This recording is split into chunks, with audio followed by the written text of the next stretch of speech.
Hello students, एक बार फिर स्वागत है आपका अपने यूट्यूब चैनल आकाश एकेडमिक्स पर। और आज का हमारा टॉपिक है क्लास 9th की ज्योग्राफी से ड्रेनेज।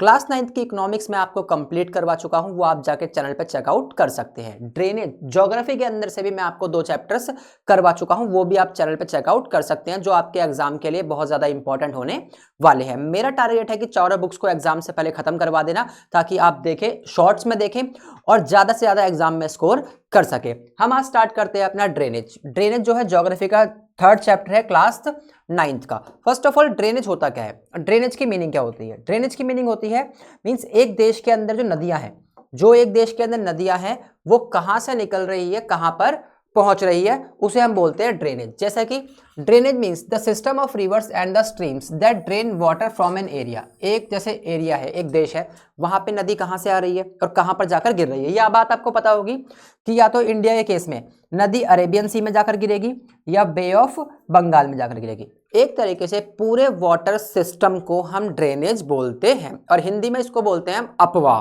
हिंदी में क्या बोलते हैं इसको हम? अपवाह। लाइक रिवर जैसी एक नेचुरल स्ट्रीम होती है, रिवर को हम नहीं बनाते, रिवर नेचुरल होती है, ठीक है ना। लाइक ड्रेनेज बेसन, एक एरिया जहां पे पानी ड्रेन होता है। और water divide, a highland that separates 2 drainage basin, जहां पे 2 ड्रेनेज बेसिन क्या होते हैं? डिवाइड होते हैं। अगर मैं आपसे वर्ल्ड के लेवल पे बात करूं, जो वर्ल्ड है, वर्ल्ड में सबसे बड़ा ड्रेनेज बेसिन किसका है? वर्ल्ड में सबसे बड़ा बेसिन किस नदी का है, यह आप मुझे बताइए। वर्ल्ड में देखो, सबसे बड़ी रिवर तो हमारी कौन सी है वर्ल्ड के अंदर? वर्ल्ड में सबसे बड़ी रिवर कौन सी है? और वर्ल्ड में जो सबसे बड़ा बेसिन है वो किसका है? ठीक है, सबसे बड़ा जो बेसिन है ना, वो हमारा अमेजोन रिवर का है। किसका है वो? अमेजोन रिवर का है। अमेजोन रिवर जो है वो सबसे बड़ा बेसिन क्या करती है? दुनिया में बनाती है, और सेकंड लार्जेस्ट रिवर भी है वर्ल्ड की सेकंड लार्जेस्ट रिवर भी है अमेजोन। ठीक है, इंडिया के अंदर कौन है? इंडिया में गंगा नदी है। इंडिया में सबसे बड़ा बेसिन बनाती है गंगा रिवर। और गंगा रिवर की अगर मैं आपको डिस्टेंस बताऊं तो वो 25 किलोमीटर की है, लगभग 2525 किलोमीटर की रिवर है इंडिया की गंगा। ठीक है बच्चों, इसमें हम क्या पढ़ेंगे? इसमें हम पढ़ेंगे major drainage system of India. India के अंदर 2 मेजर सिस्टम है, लाइक एक है हिमालय रिवर और एक है peninsula river. Most important question exam में आपके डेफिनेटली पूछा जाएगा कि differentiate between the Himalaya river and peninsula river. Himalaya river कौन सी होती है? हिमालय रिवर वो होती है हमारी जो हिमालय से निकल के आती है, जो हिमालय से निकलकर आती है, उसको हम हिमालय रिवर बोलते हैं। पेनिसुला रिवर क्या होती है? देखो बेटा, ये मैंने आपको 2nd चैप्टर में पढ़ाया था ज्योग्राफी के, अगर आपने नहीं देखा है तो आप वीडियो जाकर देख सकते हैं। पेनिसुला क्या होता है? जब एक देश या एक जगह का 3 साइड से एरिया पानी से घिरा होता है ना, उसे हम पेनिसुला बोलते हैं। इंडिया का देखो, यह हिस्सा 3 साइड से पानी से घिरा हुआ है नीचे का, जहां पे ब्लैक सॉइल जनरली पाई जाती है, ब्लैक सॉइल, इसे हम पेनिसुला बोलते हैं। यहां पर पाए जाने वाली नदियों को हम बोलते हैं पेनिसुलर रिवर। क्या बोलते हैं हम इसको? Peninsular river. एक होती है हिमालय रिवर, एक होती है हमारी पेनिसुलर रिवर। ठीक है, और ये मैंने आपको बताया वर्ल्ड में सबसे बड़ा बेसिन किसका बनता है? वो बनता है अमेजोन रिवर का। और इंडिया के अंदर किसका बनता है? गंगा रिवर का। और गंगा रिवर की हाइट और डिस्टेंस कितनी है? 2525 किलोमीटर की नदी है गंगा। और एक नदी जो होती है ना, एक नदी के साथ उसकी ट्रिब्यूटरीज भी बहती हैं। ट्रिब्यूटरीज का मतलब क्या होता है? सहायक नदी। मींस एक नदी है, उसके साथ कौन कौन सी और नदियां उसके अंदर जाकर मिलती है। जैसे गंगा की बात करूं मैं, गंगा की सबसे बड़ी रिवर है यमुना। यमुना इसकी सबसे बड़ी ट्रिब्यूटरी, सबसे बड़ी सहायक नदी है, जो दिल्ली आगरा से होते हुए निकलती है। ठीक है, आगे देखते हैं। आगे हमारा क्या रहेगा? पेनिसुला रिवर और हिमालय रिवर में डिफरेंस है। ये मैंने क्या बताया? मोस्ट इंपॉर्टेंट है और आपको याद भी करना है, एग्जाम में आपके डेफिनेटली पूछा जाएगा। इसको देखते हैं। देखो, पहले हिमालय रिवर क्या होता है? मैंने क्या बताया? They are perennial river. अब यहाँ पे एक वर्ड आया पेरेनियल। वर्ड क्या आया हमारा वर्ड आया पेरेनियल। हिंदी में इसको बोलते हैं बारहमासी। बारहमासी एक तरीके से अगर समझ आ रहा हो, ऐसी रिवर जिसके साल के 12 महीने पानी रहता है, उनको पेरेनियल रिवर बोलते हैं।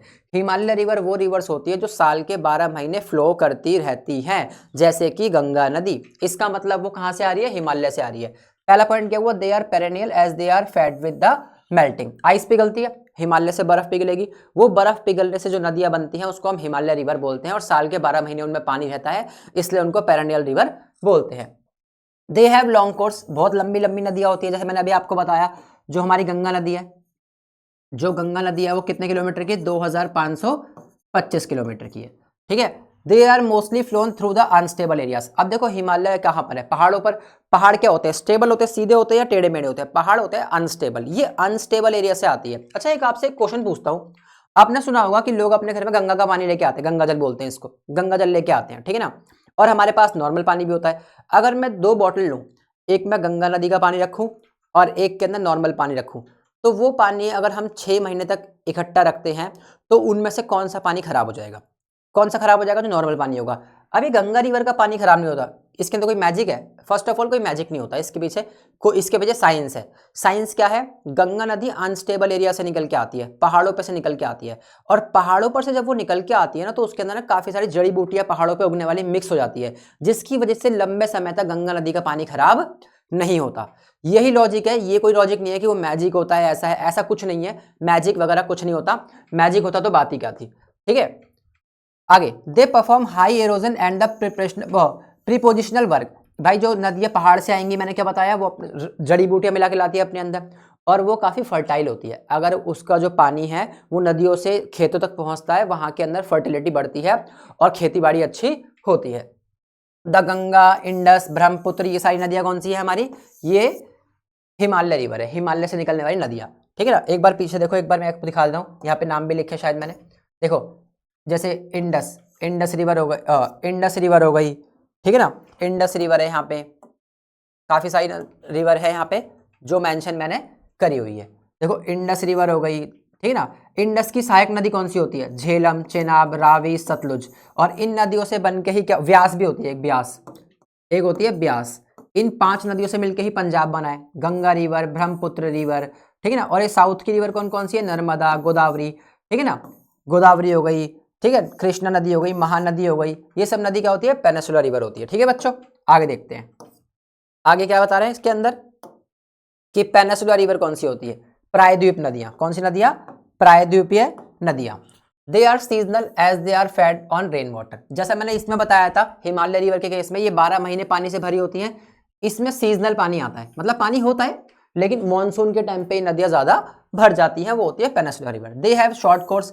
जहां मैंने बताया कि हिमालय रिवर काफी लंबी होती है, वही जो पेनिसुलर रिवर होती है वो काफी ज्यादा क्या होती है? शॉर्ट होती है, ज्यादा भी नहीं। जैसे मैं अगर आपके लिए गोदावरी नदी की बात करूं, अगर मैं गोदावरी नदी की बात करूं तो इसको साउथ गंगा भी बोलते हैं, ये भी आपको याद रखना है, एमसीक्यू में ये क्वेश्चन पूछ लेता है। गोदावरी नदी को साउथ गंगा भी बोलते हैं, ठीक है ना। ये हो गया। They are mostly flown through the stable areas. मैंने क्या बताया था, जो हिमालय रिवर होती है वो अनस्टेबल, पहाड़ों से आती है तो स्टेबल, अनस्टेबल एरिया से होती है, और जो पेनिसुलर रिवर होती है वो स्टेबल, सीधे एरिया में बहती है। जैसे कि एक क्वेश्चन पूछता है एमसीक्यू में बहुत ज्यादा, जो गंगा रिवर है, जो गंगा रिवर है वो कहां पर स्टेबल एरिया में आती है? तो उसका आंसर है हरिद्वार। गंगा रिवर हरिद्वार के अंदर स्टेबल एरिया में आ जाती है, जो लैंड एरिया बोलते हैं ना, स्टेबल एरिया, वहां आ जाती है, ठीक है भाई। They don't perform these activities on such scale. यहाँ पे इसके अंदर इतनी वो नहीं होती, फर्टिलिटी नहीं होती, जैसे कृष्णा, गोदावरी नदी इसका एग्जाम्पल है। अब मैं कुछ फैक्ट्स बता रहा हूँ यहाँ पे, उन फैक्ट्स पे ध्यान दिएगा। फैक्ट्स क्या है? Brahmaputra river is known as the Tsangpo in Tibet and Jamuna in Bangladesh. ये एमसीक्यू पूछता है बच्चों, ध्यान रखना, इंपॉर्टेंट है ये। जो ब्रह्मपुत्र नदी है, ब्रह्मपुत्र नदी है हमारी, उसको तिब्बत के अंदर सांगपो बोलते हैं और बांग्लादेश में इसको जमुना बोलते हैं। बांग्लादेश में क्या बोलते हैं? इसको जमुना बोलते हैं, याद रखना, ठीक है ना। गंगा नदी को क्या बोलते हैं बांग्लादेश में? बांग्लादेश में गंगा नदी को क्या बोलते हैं? किसी को पता हो तो कमेंट करना। गंगा नदी को बांग्लादेश में क्या बोलते हैं? चलो ठीक है, मैं बता देता हूं, इसको पद्मा बोलते हैं। क्या बोलते हैं इसको? पद्मा बोलते हैं, ठीक है, पद्मा बोलते हैं इसको। The Brahmaputra river enters in the India in Arunachal Pradesh where it is called Dihang. अगर मैं ब्रह्मपुत्र नदी की बात करूं, ब्रह्मपुत्र नदी जब इंडिया में आती है तो वो अरुणाचल प्रदेश से आती है, और अरुणाचल प्रदेश के अंदर ब्रह्मपुत्र रिवर को दिहांग रिवर बोलते हैं। क्या बोलते हैं? दिहांग रिवर, ठीक है। ये भी आपको याद रखना, ये सारे फैक्ट्स हैं, एमसीक्यू वाले फैक्ट्स हैं सारे। डेल्टा, अगर मैं वर्ल्ड में डेल्टा की बात करूं तो वर्ल्ड का सबसे बड़ा डेल्टा किसका है? वर्ल्ड में सबसे बड़ा डेल्टा है सुंदरबन डेल्टा। कौन सा है? सुंदरबन डेल्टा, लिखा ना, as the largest and the fastest growing delta in the world. दुनिया का सबसे बड़ा डेल्टा सुंदरबन डेल्टा है, जो अरुणाचल प्रदेश के ऊपर बांग्लादेश के पास बनता है। ठीक है, ये आपको याद रखना है। गंगा नदी, ब्रह्मपुत्र नदी इसको मिलके बनाती है। ठीक है, और एक नदी है मेघना, 3 नदी इसको मिलकर बनाती है। ठीक है, और फैक्ट की बात करते हैं आगे। और फैक्ट क्या है इसके जो इंपॉर्टेंट होते हैं एग्जाम के पॉइंट ऑफ व्यू से। The Narmada river originate from Amarkantak hills. अगर मैं बात करूं नर्मदा की, तो ये नर्मदा एक पेनिसुलर रिवर है जो अमरकंटक की पहाड़ियों से निकलती है मध्य प्रदेश में, है ना। और यहाँ पे एक क्या बनाती है, धुआंधार वाटरफॉल। क्या बनाती है, धुआंधार वाटरफॉल। कहाँ पर, जबलपुर में। ये भी इंपॉर्टेंट है। देखो भाई, ये सबसे इंपॉर्टेंट है। एक फ्लॉप गवर्नमेंट प्रोग्राम 2014 में गंगा नदी को साफ करने के लिए हमारे देश की सरकार ने एक प्रोग्राम लॉन्च किया था, नमामि गंगे प्रोग्राम, जिसके ऊपर पहला बजट 100 करोड़ रुपए रखा था कि हम गंगा नदी को साफ करेंगे। गंगा नदी साफ हुई नहीं, वो 100 करोड़ रुपए जरूर साफ हो गए। ठीक है ना, गंगा नदी साफ हुई नहीं, तो उसको बोला गया था Namami Gange programme. The Namami Gange programme is an integrated conservation mission approved as the flagship programme in June 2014। नई नई सरकार आई थी, जोश था, सोच रहे थे हम ये कर देंगे वो कर देंगे। 11 साल हो गए, 12 साल हो गए, कुछ करा ही नहीं इन्होंने। ठीक है ना। To accomplish the twin objective effective abatement of the pollution conservation, है ना, reservations of the national river Ganga. Ganga नदी को बचाने के लिए नमामि गंगे प्रोग्राम 2014 में सरकार ने चलाया था। 100 करोड़ रुपए स्टार्टिंग बजट रखा था गंगा नदी को साफ करने के लिए, और गंगा नदी साफ हुई भी नहीं। वो प्रोजेक्ट पूरी तरीके से क्या हो गया, फेल हो गया। और सरकार ने अकाउंटेबिलिटी दी, नहीं दी, कोई जवाबदेही करी, नहीं दी। क्यों नहीं हुई साफ भाई, नहीं हुई तो नहीं हुई, कोई बताया ही नहीं, क्यों बताएंगे। ठीक है, इसमें एक होता है एनआरसीपी। एनआरसीपी क्या होता है, national river conservation plan is to the improve the water quality of rivers. ये एक ऐसा ऑफिस है, मतलब एक तरीके की ऐसी संस्था है जो पानी की क्वालिटी को चेक करती है। इंडिया में कौन सी नदी पॉल्यूटेड नहीं है। यमुना की जो हालत है वो सब जानते हैं, यमुना नदी कितनी गंदी नदी है। ठीक है ना। और गंगा की भी हालत बहुत ज्यादा खराब है, खासकर कहाँ पे, हरिद्वार जैसी जगह पे, जहाँ पे ये मैदानी एरिया में आती है। मैदानी एरिया में आती है गंगा नदी बहुत ज्यादा क्या हो जाती है, पॉल्यूटेड हो जाती है, और साफ सफाई की कोई जिम्मेदारी किसी की भी नहीं है। इंडिया एक ऐसा देश है जहाँ पे नदियों को भगवान बोलते हैं, और वहीं पे देश के अंदर हालात जो है नदियों के वो सबसे ज्यादा खराब है। जिस देश में नदी को नदी बोलते हैं ना, वहाँ पे नदी की क्वालिटी भी अच्छी है, और वहाँ पे नदियाँ साफ भी है, वहाँ पे वैल्यू भी है, क्योंकि वो नेचर मानते हैं, कोई भगवान नहीं मानते। भगवान मानो कवाड़ा कर दो उसका। देखा होगा ना, लोग पूजा करते हैं, पूजा की जितना भी सामग्री होती है, उस माला वगैरह XYZ कुछ भी, वो नदी के अंदर डाल देते हैं और बोलते हैं कि ये तो भगवान को हमने चढ़ा दिया। ठीक है ना, क्या हो गया भाई, नदी पॉल्यूटेड कर दी। इसको बोलते हैं civic sense, lack of civic sense की कमी। ठीक है, देखो इंडियाज बिगेस्ट वाटरफॉल, बच्चा इंपॉर्टेंट है, याद रखना, MCQ में पूछता है। इंडिया का सबसे बड़ा वाटरफॉल कौन सा है, जोग वाटरफॉल। कौन सा है, जोग वाटरफॉल, जो शरावती नदी पर है कर्नाटक में। शरावती नदी पर है कर्नाटक में। अच्छा, एक बात करते हैं लेक्स की। किसकी बात करते हैं, लेक्स की। इसमें से आपका मैप आएगा, लेक्स वाले में से आपका मैप आएगा। अब आप यहाँ पे मैं 2-3 पॉइंट बताता हूँ, उस पर ध्यान दीजिएगा। लेक्स किसी भी एरिया की ब्यूटी को बढ़ाते हैं। ठीक है ना, वहाँ पे सुंदरता बढ़ती है, नेचुरल होती है, और वहां पे टूरिस्ट प्लेस बढ़ता है, जिससे इनकम क्या होती है, जनरेट होती है। एक तरीके से लेक्स की इकोनॉमिक वैल्यू है। ठीक है, मेन लेक्स की बात करूं मैं यहाँ पे, देखो, अ lake is a body of water surrounded by land. एक लेक होती है जो चारों तरफ से जमीन से घिरी होती है, और ऊपर से पानी गिर रहा होता है, या लेक बनी होती है। Like importance of lakes, prevent floods, बाढ़ को रोकने का काम करती है, रेगुलेट, रिवर को रेगुलेट करती है, flow of irrigation, promote tourism. ठीक है ना, प्रमोट टूरिज्म, लोग घूमने आते हैं यहाँ पे होती है। देखो Wular lake, Wular lake India की जम्मू एंड कश्मीर में है। जम्मू एंड कश्मीर में एक रिवर है, ठीक है ना, जो मीठे पानी की, क्या है ये, मीठे पानी की लेक है। सांबर लेक, ये राजस्थान के अंदर है, ये राजस्थान के अंदर है, जो खारे पानी की है, सॉल्ट वाटर है। ठीक है ना। चिलिका लेक, ये कहाँ पर है, उड़ीसा के अंदर, ये उड़ीसा के अंदर है। ठीक है, उड़ीसा के अंदर लेक है ये, और ये भी सॉल्ट वाटर की है। और ये आपको याद रखना पड़ेगा, सबसे बड़ी सॉल्ट वाटर लेक कौन सी है, चिल्का। मीठे पानी की सबसे बड़ी लेक कौन सी है, वूलर। कौन सी है, फ्रेश वाटर लेक बोलते हैं इसको, क्या बोलते हैं, फ्रेश वाटर लेक। ठीक है बच्चों, याद रखना ही। और ये तीनों मैप में पूछे जाते हैं कहीं ना कहीं, इसलिए मैंने क्या बताया, इसमें से मैप आता है। चलो इसका मैप देखते हैं एक बार, इसका मैप देखते हैं, इसके मैप में क्या पूछा जाता है हमारे से। ठीक है, देखो ये रहा इसका मैप जो मैं आपको बता रहा था, साइड में मैंने लगा रखा है, ये इसका मैप है, एक बार ध्यान दीजिएगा। स्क्रीनशॉट भी ले सकते हो इसका, क्योंकि एग्जाम के पॉइंट ऑफ व्यू से इंपॉर्टेंट है। वूलर लेक जम्मू कश्मीर के अंदर है, मीठे पानी की लेक है। सांबर लेक राजस्थान के अंदर है, खारे पानी की है।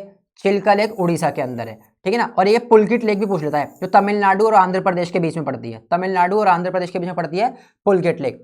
ये एग्जाम के पॉइंट ऑफ व्यू से बहुत ज्यादा इंपॉर्टेंट है, आप इसका स्क्रीनशॉट ले लीजिए या नोट कर लीजिए कैसे भी, ये आपके एग्जाम में जरूर पूछा जाएगा। ये मैप मोस्ट इंपॉर्टेंट मैप है, ठीक है। अब मैं role of rivers in economy, अब जैसे मैंने लेक्स का बताया वैसे मैं आपको बताता हूँ किसका, रिवर्स का। देखो रिवर्स के पानी का इस्तेमाल क्या करता है, एक तो इरिगेशन खेती बाड़ी के लिए, हाइड्रो इलेक्ट्रिसिटी बिजली बनाने के लिए, fertile soil of farming means जहां मैंने बताया था हिमालय रिवर पहाड़ों से आती है, पहाड़ों से जड़ी बूटी उनके अंदर क्या होती है, घुली होती है, जिस वजह से वो खेतों में जाती है और फर्टिलिटी, मिट्टी की फर्टिलिटी को बढ़ाती है, ये भी इंपॉर्टेंट है। ट्रांसपोर्टेशन, नदियों का इस्तेमाल सामान को लाने ले जाने या फिर रास्ता बनाने के लिए किया जाता है, मीन्स पानी बोलते हैं ना वाटरवेज। इंडस्ट्रियल यूज, इस पानी का इस्तेमाल इंडस्ट्रीज में भी किया जाता है, ठीक है बच्चों। आगे river pollution, most important, river pollution के कारण क्या है, एक तो इंडस्ट्रियल वेस्ट, लोग क्या करते हैं इंडस्ट्री के सारे गंदे पानी को, केमिकल्स को नदियों में डाल देते हैं, पहला पॉइंट। सीवेज डिस्पोजल, सीवेज घरों से आने वाला गंदा पानी में जाता है। रिलीजियस एक्टिविटीज, जैसे मैंने बताया था कि लोग भगवान की पूजा करते हैं, उनको चढ़ाया हुआ सारा चढ़ावा क्या करते हैं, नदी के अंदर डाल देते हैं और नदी का कबाड़ा कर देते हैं, नदी है नाला नहीं है। प्लास्टिक वेस्ट, प्लास्टिक तो जहर है अर्थ के लिए, और प्लास्टिक वेस्ट, इसके इफेक्ट क्या होते हैं, वाटर बॉडीज बिकेम पॉल्यूटेड, जिसकी वजह से नदियाँ पॉल्यूशन हो जाती है इनके अंदर उसके अंदर रहने वाले एक्वेटिक लाइफ, मछलियाँ या और जानवर या फिर पेड़ पौधे वो मर जाते हैं, ठीक है। स्प्रेड ऑफ डिसीज, बीमारियां फैलती हैं, लोग उसका पानी पियेंगे तो बीमारी फैलेगी। जैसे आपको भी पता होगा हाल फिलहाल में इंदौर के अंदर गंदा पानी पीने की वजह से कितने लोगों की मौत हो गई थी, 12-13 लोग मर गए थे, 2000 से लोग ज्यादा बीमार हो गए थे। तो ये होता है सारा। और दिल्ली का पानी भी कोई साफ नहीं है, दिल्ली के पानी के अंदर भी कितनी गंदगी है हम सब जानते हैं। स्कार्सिटी ऑफ क्लीन वाटर, साफ पानी की कमी आती है। हम इन सब एक्टिविटी को करेंगे तो हमारे लिए क्या होगा, ये बहुत ज्यादा खतरनाक होती है, ठीक है भाइयों। समझ आया ये आप सभी को, ये छोटा है टॉपिक था और मैंने मेन टॉपिक डिस्कस किए, क्योंकि एग्जाम आने वाले हैं, हम ज्यादा बड़े टॉपिक्स को डिस्कस कर नहीं सकते। देखो ये जो मैंने बोला ना Himalaya river and peninsula river, इसका स्क्रीनशॉट जरूर ले लेना। क्यों? क्योंकि ये क्वेश्चन 5 नंबर का या 4 नंबर का एग्जाम में जरूर पूछा जाएगा, ठीक है। और ये मैंने बताया साइड में पॉइंट, ये भी देख लेना, ठीक है। और साथ साथ क्या है, मैंने स्टार्ट किया था अपना ये मेन पॉइंट है, ये हमारा ड्रेनेज क्या होता है, खत्म होता है। इसके बाद जो टॉपिक होगा हमारा वो होगा क्लाइमेट और पॉपुलेशन, मैंने एक ही वीडियो में करा देना, छोटे छोटे टॉपिक है इसलिए। फिर हमारी ज्योग्राफी भी क्या हो जाएगी, खत्म हो जाएगी। फिर हम टारगेट करेंगे हिस्ट्री के ऊपर, देन आएंगे हम सिविक्स के ऊपर। हिस्ट्री में थोड़ा टाइम लगेगा, 3-4 वीडियो हिस्ट्री की लानी पड़ेगी, क्योंकि चैप्टर्स उसके होते हैं बड़े बड़े, इतना उसके अंदर बताया नहीं जा सकता। फिर भी मैं कोशिश करूंगा 2 वीडियो के अंदर, 3 वीडियो के अंदर पूरी बुक को खत्म करवा दूं। तो हम मिलते हैं नेक्स्ट वीडियो में, आज के लिए थैंक यू।